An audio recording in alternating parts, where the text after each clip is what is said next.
looking at the camera and everybody's legs on everybody's face.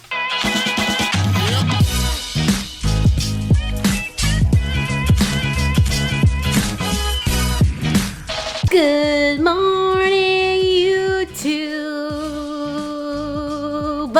This is Aaron's sister Mel. Hey, Mel. Woo! Hey, so They're visiting from Missouri, where they live.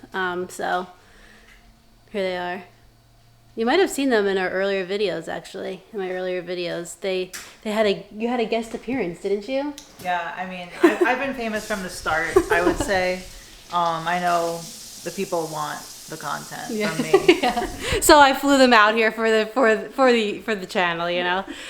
So I am currently in week 5 of training. I just did a 3-mile run, but I'm going to talk to you today about week 4. So we're going to go outside and do that now. And yeah, where's Ruby? Everyone wants the Roobster. Ruby! Okay, don't lick that. All right, hi. Welcome to week 4 of marathon training. 1 whole month of marathon training. So week 4 went pretty well, slightly less hectic in the personal / dog life. So that was a huge plus, and it was also my heaviest week of mileage so far. So in total last week I ran 27 miles, and again these were all in my easier pace range of 8:53 to 9:15 pace.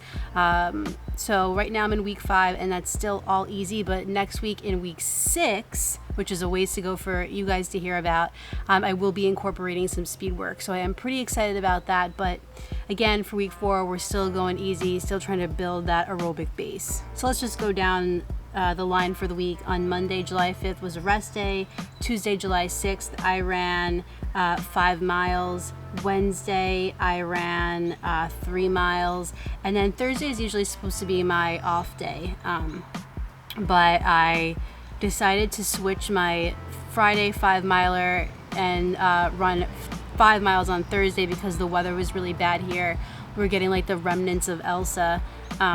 So I just switched them kind of like around. You know, this is too much conversation. I just swapped the days basically. And then on Sunday, I ran 14 miles. So yeah, big mileage week, but honestly felt pretty good. I've said in pretty much all my training recap videos that building this aerobic base has been like pretty beneficial and something I've never really done before, but I think I am definitely going to continue this going forward when training for big races because it just feels so much better. It's so much easier on your body.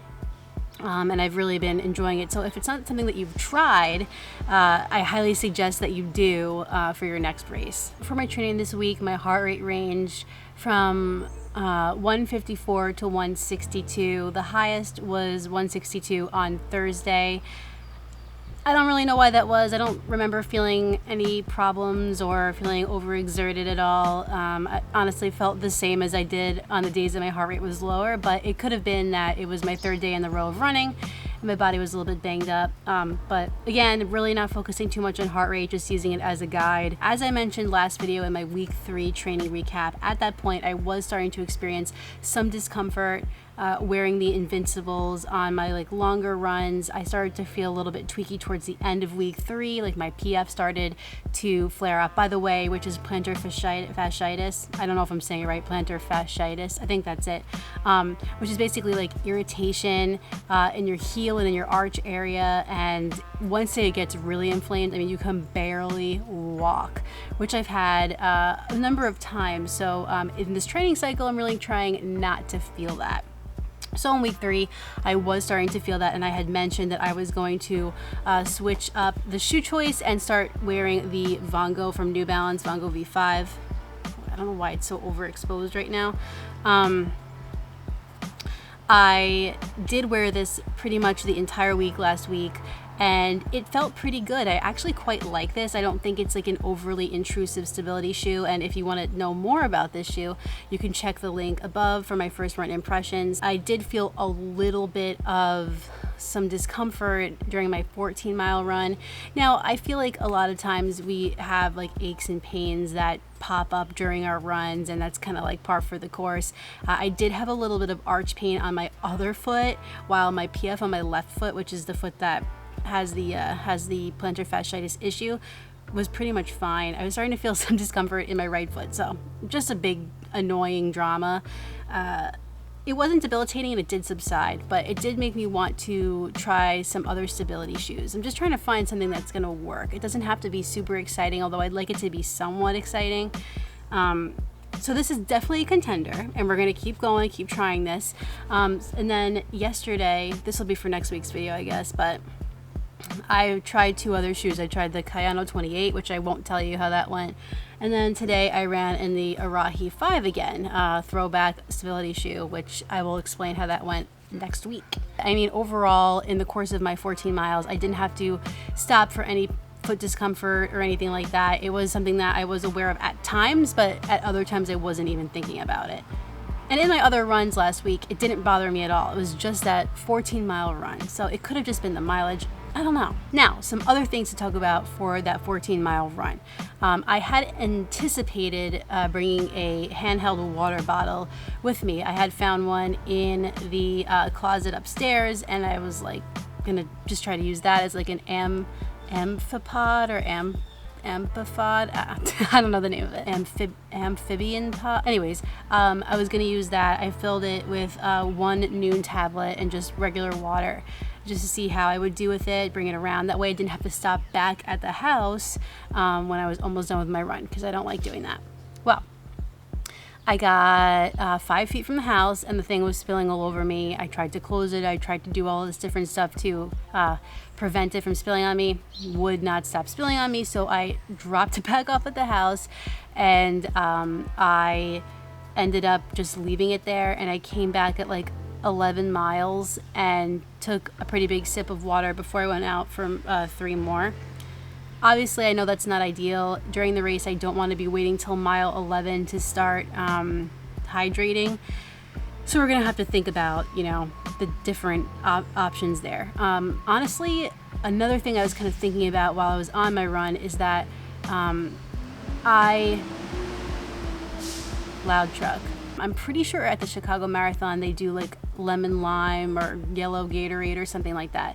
So maybe I need to be training with that Gatorade, because I'm not going to be carrying a handheld water bottle for the whole run. I don't think for me that's something that I want to do. I really don't like even running with the GoPro for 3 miles. I don't like to have anything really in my hands. Not ideal. So just a thought for next time, something that is kind of turning in my head. I didn't feel too bad having just taken a drink at 11 miles and going back out for the 3. I didn't have any issues when I was done running, and I did end up finishing that water bottle when I was done running with the Noon tablet in it. As far as nutrition goes, I did also bring a spring energy gel. This is the Canterbury flavor. It's 100 calories. I took it at mile 7. I didn't have any gastrointestinal issues after I took this, so I was pretty happy. This is also a great flavor. Canterbury, it's like kind of like a strawberry taste. I really like spring. It's more natural than some of the other gurus out there. That's why I tend to gravitate towards this. And it also doesn't taste like quite as chemically. In the race, I do anticipate having definitely more of these, because this is only 100 calories and I'm going to basically starve to death out there if I only have one. So definitely going to be carrying a bunch of those on race day. I listened to 2.5 podcasts while I was out on my run on Sunday, because I couldn't quite find one that was like 2 hours long or a little more than 2 hours. But I listened to Social Sport with Emma Zimmerman, and she interviewed Chris Mosier, who is a transgender triathlete, so that was pretty interesting. I listened to Sidious Mag interview Emily Sisson after her Olympic track trials win.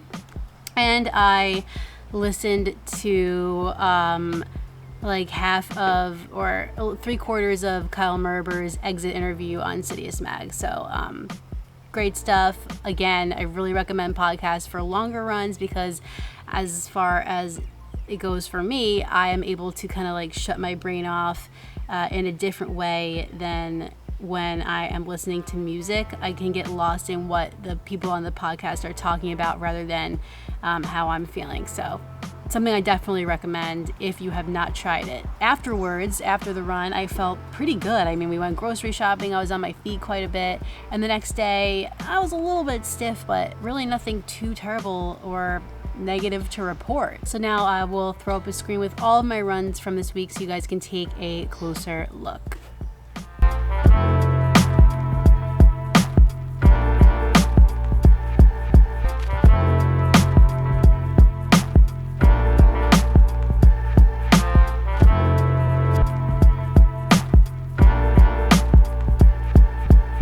Those are kind of the highlights from week 4. I can't believe that I've been doing this for a month. It feels like the time is just like flying by, which is cool in the sense that we're already on week 4, but sad because the summer is it just goes way too fast. If you enjoyed this video, please like it down below and subscribe when you're done with all that. Hit the notifications bell so you can find out every time I upload a new video. I honestly think I would just eat one of these straight if I was hungry, like not running, just saying. I have another video for you on Sunday, but in the meantime, get out there, get on the grind, and don't forget to run like Heller.